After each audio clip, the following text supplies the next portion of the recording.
For all the Carolina Panther fans that are upset and believe the season is over, Frank Reich has a message for you. I'll tell you what that message is right here on Locked On Panthers. You are Locked On Panthers, your daily Carolina Panthers podcast.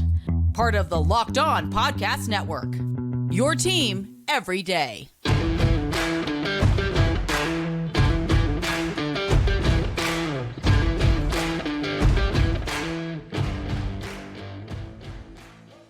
Into another edition of the Locked Panthers podcast, a part of the Locked On Podcast Network. I'm your host, as always, Julian Council, talking Carolina Panthers with you every Monday, Tuesday, Wednesday, Thursday, and Friday. Your team every day. That's our motto here on the Locked On Podcast Network. Subscribe or follow the show for free on YouTube or wherever you listen to your favorite podcast. And be sure to follow me, Julian Council, on Twitter at Julian Council, where on Wednesdays I answer your weekly Wednesday mailbag questions, either at me or DM me over on Twitter at Julian Council to get those questions in for tomorrow's edition of the weekly Wednesday mailbag right here on Locked On Panthers. Today's episode of Locked On Panthers is brought to you by Game Time. Download the Game Time app, create an account, and use code LOCKEDONNFL for $20 off your first purchase. Last minute tickets, lowest price guaranteed. The Carolina Panthers fell to 0-4 to start off the 2023 season with a 21-13 home loss against the Minnesota Vikings. While many people out there believe the season is over, and history would tell you that the Carolina Panthers are highly unlikely to make the playoffs at this point, Frank Reich, the Panthers head coach, has a message for all the fans out there that are no longer keeping the faith. We'll get into that message here in just a moment here on Locked On Panthers. But as we do every Tuesday following the Carolina Panthers game, we talk about the good, the bad, and the ugly from the matchup on Sunday. So far this season, there's been plenty of ugly, a lot of bad, and some good, which is the encouraging part of an 0-4 start. If there can be anything encouraging about an 0-4 start, and why Frank Reich and many on the Panthers staff and players have come out and said that they don't believe they're that far away. But Brian Burns did say after the game that it's time to start seeing results and stop talking and do it on the field. We'll see if they're able to do that on Sunday as they head up to Detroit to face off against the Detroit Lions. All right, let's start with the good from the game on Sunday. Third down defense. Carolina Panthers were good against Seattle Seahawks when it came to third down, stopping Seattle most of the time. They also were good on Sunday against Minnesota Vikings, holding the Vikings' second-rate passing offense to 1 of 8 on third down on Sunday afternoon. You have to give the Panthers a lot of credit defensively, especially when you think of J.C. Horn not playing, Xavier Woods missing the game, Dante Jackson being out for the majority of the game, and having guys like Deshaun Jameson have to step in, Troy Hill, C.J. Henderson, Sam Franklin having to play significant roles there in the secondary with Von Bell, the only healthy starter, and for them to be 1 of 8 on third down, the Vikings, and to be able to hold them to that, that's impressive from a banged-up defense that continues to play at the highest level you could reasonably expect from a unit with that many injuries. And just sticking with the defense, because that's really what the good was from the game on Sunday. The backup, Sam Franklin, gets a pick six there on the opening drive. He gives up the DPI, which honestly, I hate those calls so much when it's a terrible throw. The wide receiver doesn't make that much of an effort to even get back to the football. Now, Sam Franklin, I suppose, needs to do a better job at locating the football. But to me, that's just a bailout of a bad throw. But he makes up for it if you want to say he made up for anything. I hated the call again, but makes up for it by getting an interception of Kirk Cousins, takes it back 99 yards. His first career touchdown, his first career interception in an NFL game. Love to see Sam Franklin get that moment. He's someone who was brought in by Matt Rule as a special teams guy, and he's one of the few Matt Rule guys who came in here that were Temple or Baylor alums that made a significant positive impact for the Carolina Panthers. Now, I don't know if it's been significant, but he's definitely made a positive impact for the Carolina Panthers by his play on special teams, always being down there on kick coverage, and then what he was able to do on Sunday on an opening drive for Minnesota with the pick six. So credit to Sam Franklin. He wasn't the only backup. Yetur Gross-Matos, who's been able to carve out a role on this roster since Marquise Haynes has spent the first 4 weeks of the season on the on IR, and we'll get into an update on him momentarily here as I talk about what I heard from Frank Reich on Monday during his day after press conference. Gross Matos had the pressure on Kirk Cousins that led to just another bad throw by Cousins, just throws it up in the air. Kamu Grier-Hill, who was the training camp all-star, someone that Shaq Thompson said need to get on the field, and now he's out there starting as Shaq Thompson is out for the rest of the season with that broken leg. Kamu Grier-Hill gets the interception, takes it to the 50. So 3 backups having to step in for some really important players for the Carolina Panthers on that defense. All 3 of those guys making an impact on Sunday in that loss. Pass defense as a whole was a positive. We talk about third down defense stopping them. 1 of 8 on third down. That has to do a lot with pass defense, what the backups are able to do, like Sam Frank with the pick 6, Kamu Grier-Hill also with the interception. But the Panthers held the Vikings 139 yards passing. If you subtract the sack yardages, which was 9 yards, 130 yards passing on the day, sacked Kirk Cousins twice. Cousins threw 2 interceptions, both of them costly, both of them leading to 10 Carolina Panthers points in total. The only 2 big pass plays of the day came on a DPI that Sam Franklin was called for. And of course, that was a pick 6 after that. Then the touchdown, that was really a free play to Justin Jefferson when Deshaun Jameson was lined up on him in the third quarter. Considering that's the only big plays that were made by the Vikings that were a really good passing offense coming into the game, considering all the injuries on that defense. Again, just I'm going to do it on camera here on YouTube. Hats off to that unit and the way that they played, giving the Panthers a chance to win that game on Sunday, only allowing 14 points. Another good. And I'm going to be as positive as I think we should be moving forward with this team. Just looking at the development of Bryce Young, which now at 0-4, and even going into the season, I said what was most important was not wins and losses. It was the development of Bryce Young. When you give up Christian McCaffrey, you give up DJ Moore, and you use those guys really as pieces to be able to trade up to number 1 and to draft the quarterback in Bryce Young, what matters most in year 1 is not winning the NFC South. It's not making the playoffs. It's not winning 8 games, 9 games, however many games. It's about the development of Bryce Young and where he goes along the season. And then if you can see the signs that starting next year that maybe Bryce can start to elevate the team around him, obviously get some help, and then that you made the right choice here in Carolina. Thought that Sunday was Bryce's best game of his career so far. Only 3 starts, but 25-32, 204 yards, 93.2 rating. If you look at the second half, he was 16 of 18 overall in the second half for 129 yards. No touchdowns, no interceptions. You, of course, would like to see him throw a touchdown. And speaking of touchdowns, some things he can improve upon, obviously, are blitz recognition.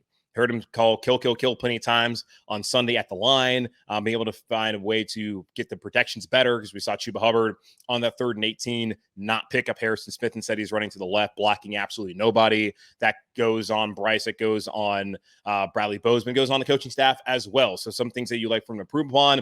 And then also on that 3rd and 18 where he had an opportunity where Adam Thielen was on a double move wide open. You could see after the play, Adam Thielen just kind of pretty upset about not getting the ball there. Those are some things that Bryce Young can improve upon. But overall, I thought Sunday's not on Bryce. Yeah, I got to take care of the football, all that. But I thought Bryce Young looked better on Sunday than he had the first 2 games that he started off against the Falcons and the Saints. So that's the good from the Panthers game against the Vikings. The bad, Dante Jackson getting injured. No update from Frank Reich on Monday. Expect an update on Wednesday. And that's kind of the standard here, y'all. On Monday, he's just going to talk about the game. He's not going to really give too many updates injury-wise. They got to go through MRIs and screenings and try and figure out, come Wednesday, who's actually going to be out there at practice when the official injury report starts to come out for the upcoming week, that game going on. So we'll find out what's going on with Dante and that shoulder injury and whether he'll be back against Detroit on Sunday, on Wednesday. But another starter goes down. Not ideal. Clock management at the end of the half was also a bad. Vashti Hurt, Carolina Blitz, we had her on the show before. She was asking about what was the philosophy, which was an interesting way to put it because Frank Reich's like, yeah, there wasn't a philosophy. I just got that wrong. He admits that he should have called timeout before the half to make it an easier field goal. It's really no harm, no foul, considering that Eddie Pinheiro made a career-long 56-yard field goal after missing what would have been a career-long week ago, 55-yard field goal in Seattle. So he bailed out Frank Reich. We've seen Ron Rivera have those issues. Think back to the Gano 62-yarder, I think, against the Giants a couple years ago, where they just absolutely botched the end of that game. Ron Rivera did, and Gano bailed their ass out in that game. So that was kind of the case for Frank Reich and Eddie Pinheiro heading into the half. So the clock management, not great. Need to figure that out because there's a lot of little details that have been missing coaching-wise.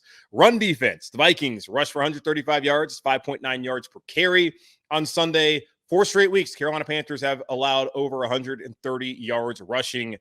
Got to get better at that. Have to do a better job stopping the run. They were prepared to do it on Sunday, and they did not do it. So that is concerning moving forward. So that's the bad from the Carolina Panthers game against the Vikings on Sunday. The ugly offensive inefficiency, as we know, has been lacking through the first 4 weeks of the season. The Panthers ran 68 plays for 232 yards. That's 3.4 yards per play. They had the ball 38 minutes and 29 seconds, had 20 first downs, and only scored 6 points. That's atrocious. The Minnesota Vikings had the ball for half that time. They ran 44 plays, had more yards, had 14 first downs, and scored 14 points on offense. Far more efficient with their time with the football than the Carolina Panthers were on Sunday, and that has been a recurring theme through the first 4 weeks of the season here in Carolina. The run game also was ugly. They set out to run the ball. I told them that they needed to run the damn ball. They tried, and they failed. They ran it 31 times after running it 33 combined times during week 2 and week 3. For only 84 yards on Sunday, 2.7 yards per carry. Chuba Hubbard had 14 carries for 41 yards. Miles Sanders, ineffective yet again, was on the injury report with the groin injury that's been dating back to training camp, which is why he missed out on preseason. He had 13 carries for 19 yards. The run game has to be better. They have to be able to help out Bryce Young and not have all the weight on his shoulders. That has to improve. But so far, outside of week 1, it has been largely ineffective for the Carolina Panthers.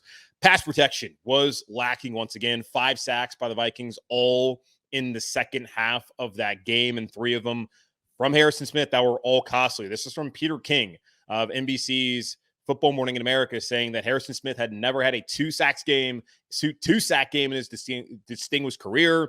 He had gone 21 straight games without a sack. He had 3. Had never had 3 sacks in a single season alone. And he had 3 sacks on Sunday in that game to Carolina Panthers. Go back to it that it was the second down where the Panthers, just the protection got wrong, where Chuba Hubbard is blocking to the left, not going to the right, blocking absolutely nobody. Ike Ekwonu getting beat on that 4th and goal that ended the game. Carolina Panthers interior pass rush has been devastating for them so far this season, especially for a smaller guy like Bryce Young not being able to step into the pocket. I believe DJ Woonem, the defensive end who got the touchdown on that sack fumble, was someone who was talking about after the game that the Carolina Panthers really Bryce Young, that he had a tough time maybe seeing because of the pressure that was coming up the middle. So the Carolina Panthers got to find a way to fix that. Maybe getting Austin Corbett back will help. We will see how that progresses moving forward. And then, of course, the ugliest part of this all is the Carolina Panthers are staring an 0-6 start to the beginning of the season, with trips to Detroit and Miami awaiting them over the next 2 weeks. So that's the good, that's the bad. The ugly, the Carolina Panthers lost against the Minnesota Vikings on Sunday. When we come back, we'll talk about Frank Reich and what he had to say as far as his message to the fans and a couple of his takeaways from the Panthers' loss against the Vikings. That here in just a moment on Locked On Panthers. You shouldn't have to worry when you're buying tickets to your next big event. Game Time is the fast and easy way to buy tickets for all the sports, music, comedy, and theater events near you. With killer last-minute deals, all-in prices, views from your seat, and their best price guarantee, Game Time takes the guesswork out of buying tickets. Game Time is the only ticketing app that gives you complete peace of mind with your purchase. See the view from your seat before you buy so you know exactly what to expect when you arrive. All-in prices show your total up front so you know you're getting a great deal without hidden fees. Buy tickets in seconds with just 2 taps. Take the guesswork out of buying tickets with Game Time. Download the Game Time app, create an account, and use code LOCKEDONNFL for $20 off your first purchase. Terms apply. Again, create an account and redeem code LOCKEDONNFL. That's LOCKEDONNFL for $20 off.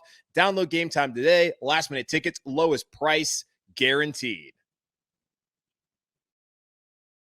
Carolina Panthers head coach Frank Reich met with the media on Monday afternoon, as he does following every Carolina Panthers game that's played on the Sunday. They provide his takeaways from watching the film and what he saw in the Panthers' latest loss, 21-13 at home against the Minnesota Vikings. Reich started off by saying that there's plenty of good things on tape in all three phases. The thing that they're looking for more is consistency, of course, in all three phases. So being able to find consistency will help the Carolina Panthers actually win some of these games that they have led in. They've led in all four of the games so far this season. They've lost all four of the games. So hopefully consistency will help with that. Early on in the game, opening drive, we talked about this briefly yesterday. I did not really know how to feel because I feel like it clearly was unintentional in that there was no malice to it.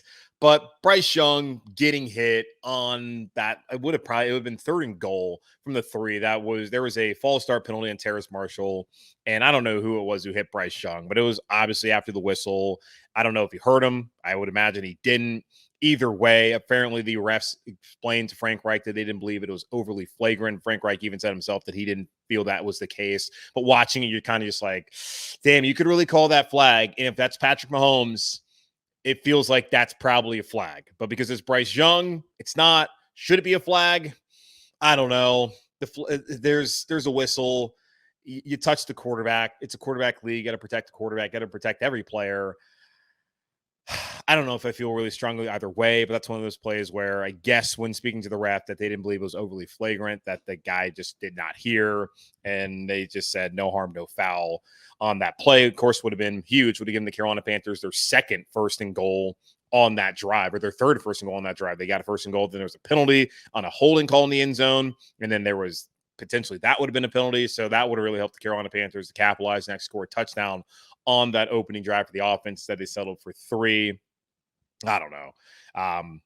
It's unfortunate that they didn't get the call, but I feel like that's probably the right call from the officials. Tight end usage. We saw really none of it. Ian Thomas, he was targeted on what you could have potentially called a PI if you wanted to.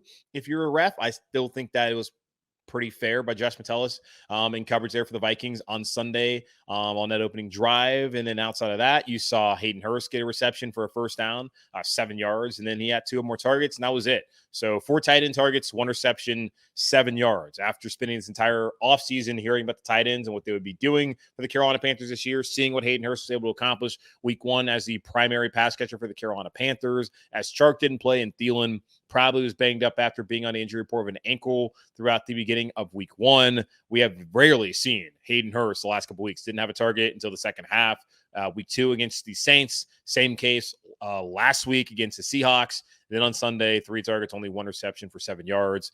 Don't know where that's at. But Frank Reich said the offense in general hasn't been as productive as he would like, and he has confidence in tight ends. Bryce Young has confidence in the tight ends, and they believe that with more consistency moving forward, that you'll get to see the tight ends utilize the way that they would like. So TBD on that. The run game has been concerned. The Carolina Panthers ran the ball well week 1.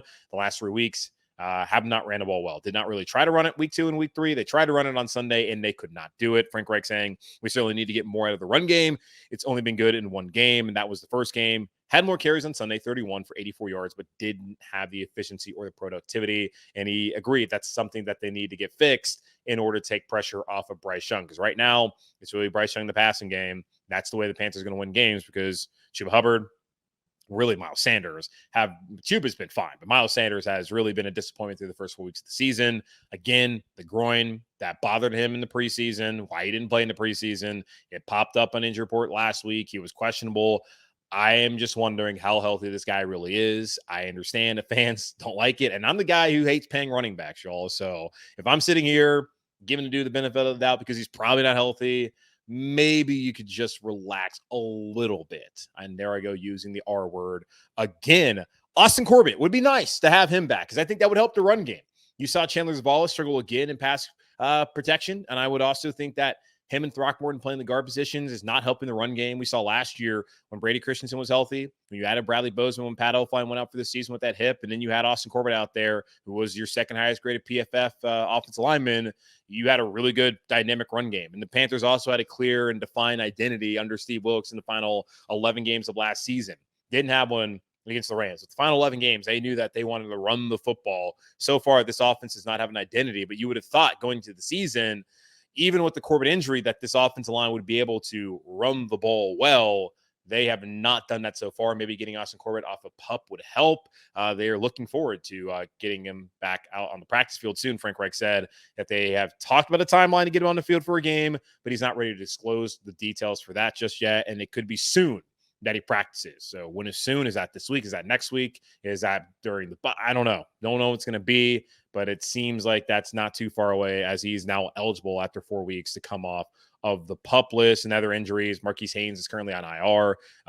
Frank Reich asked about him when he would come off, and he said he's not ready to make a report on him just yet. So it does not seem like Marquise Haynes of the back that's bothered him since week 1 of training camp back in July. It does not look like he's ready to come back either. Dion Jones started against Seattle, but was inactive on Sunday. Kamugrier Hill was the other linebacker that started, with Frankie Louvu, asked about why Dion Jones is inactive after having interception against the Seahawks and, of course, starting. He said it was based on a particular scheme in front that they wanted to run, that they had a lot of single linebacker stuff that they were going to do and that they did on Sunday. There was more 5 men on the line. So they're playing some shell coverage to eliminate the big play in the pass game. So they just did not believe that Dion Jones fit what they wanted to do. So that's something that happens plenty of times. And then he ended it with a message to the fans. And that's you guys listening to the podcast right now who are discouraged. Best I heard, think she does a great job. Certainly does a really good job of, tapping to the pulse of Carolina Panther fans and their psyche and how they're feeling right now. And I know that a lot of people are not happy by an 0-4 start. And I don't begrudge you at all. I felt like it would probably be a slow start for this team. If they got to 2-4, 3-3, be happy about it. But 2-4 does not really feel realistic right now. Obviously, 3-3 is out the window, and history says that this team is not going to be a playoff team. Now, that does not mean that you can't still enjoy the season, that this team can't turn it around, so to say, and be more entertaining and show some signs in the latter part of the season. But you would prefer to come out and actually be set up to where they could be in competition or contention rather for the playoffs come December, where that does not feel like a reality for the Carolina Panthers unless they're able to shock all of us in the NFL world by winning against Detroit and Miami on the road the next 2 weeks. But Frank Reich, he went out and said he understands this is the discouragement, but the message is, can we keep the faith? That they're turning over every stone, making every effort to get results right now. That's what the fans want. That's what they want. That's what Mr. Tepper wants. He believes that they're a young team that is growing and developing. That does not mean that they have to wait until next year, into the future, that they can grow and develop as the season goes along. And he knows that it's their responsibility to give the fans something to cheer about. So he understands the dynamics that are at play here, that, hey, they're out there doing their jobs. It's, what they love, their passion. Those guys are far more upset about wins and losses than any fan can ever be.